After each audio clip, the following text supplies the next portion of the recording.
सुप्रभात बच्चों।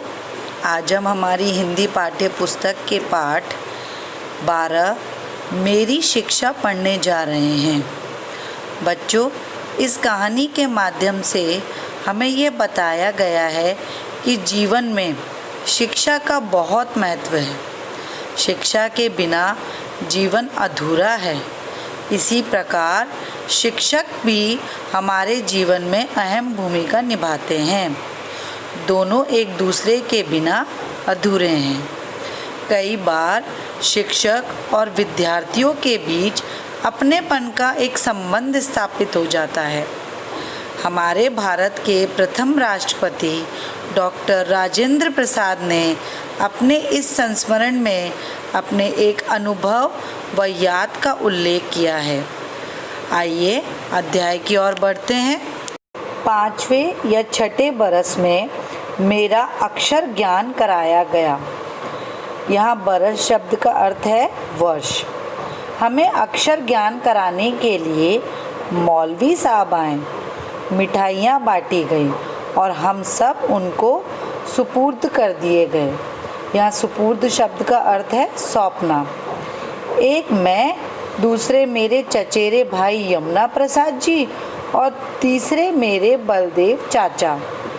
हम लोग मौलवी साहब से थोड़े ही दिनों तक पढ़ पाए।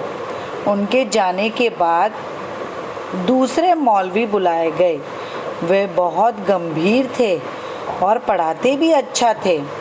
हफ्ते में 5.5 दिन फारसी पढ़ाते थे। बृहस्पतिवार को दोपहर के बाद और शुक्रवार तक फारसी से छुट्टी रहती थी। तब हम लोग गिनती सीखते थे। खेलने कूदने के लिए भी हम लोगों को अलग से समय दिया जाता था। हम लोग खूब सवेरे उठकर मौलवी साहब के पास पहुंच जाते थे। वे एक कोठरी में रहा करते थे। यहाँ कोठरी शब्द का अर्थ है छोटा कमरा। सामने आंगन में बैठकर हम पढ़ा करते थे। सवेरे आकर पहले का पढ़ा हुआ पाठ दोहराया जाता था।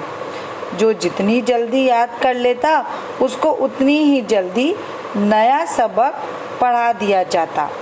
यहाँ सबक शब्द का अर्थ है पाठ। तब तक सूर्योदय हो जाता था। हम सब हाथ मुंह धो लेते और माँ के साथ कुछ खाने के लिए पहुँच जाते। प्राय आधे घंटे की छुट्टी मिलती।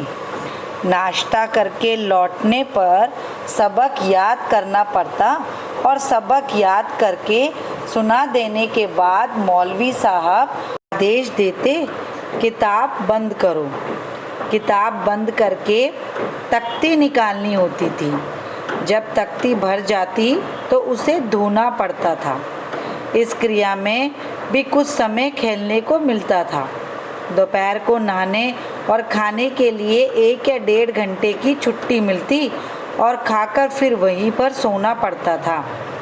मौलवी साहब वहीं चारपाई पर सोते थे। दोपहर के बाद दूसरा सबक मिलता और उसको याद करके सुनाने पर ही छुट्टी मिलती थी। संध्या समय को नींद जल्दी आती थी। यहाँ संध्या शब्द का अर्थ है शाम। डर रहता था कि मौलवी साहब हमें पलक झपकते देख न लें, नहीं तो मार पड़ती। खेल कूद में यमुना भाई लीडर थे। जल्दी छुट्टी पाने के लिए भी उपाय वही करते। पढ़ने के लिए तेल का दिया जलाया जाता था। यमुना भाई रेत की छोटी पोटली बना लेते थे और छिपाकर उसे दिए में रख देते थे। वह शीघ्र ही तेल सोख लेती, जिससे दिया जल्दी बुझने पर आ जाता था। मजबूर होकर मौलवी साहब किताब बंद करने का आदेश दे देते थे। हमें फारसी का जो कुछ ज्ञान हुआ वह मौलवी साहब ने ही दिया। हम सभी उनको प्यार करने लगे थे। जब हमें अंग्रेजी पढ़ने के लिए घर छोड़कर छपरा जाना पड़ा तो मौलवी साहब को और हम लोगों को बड़ा दुख हुआ। धन्यवाद।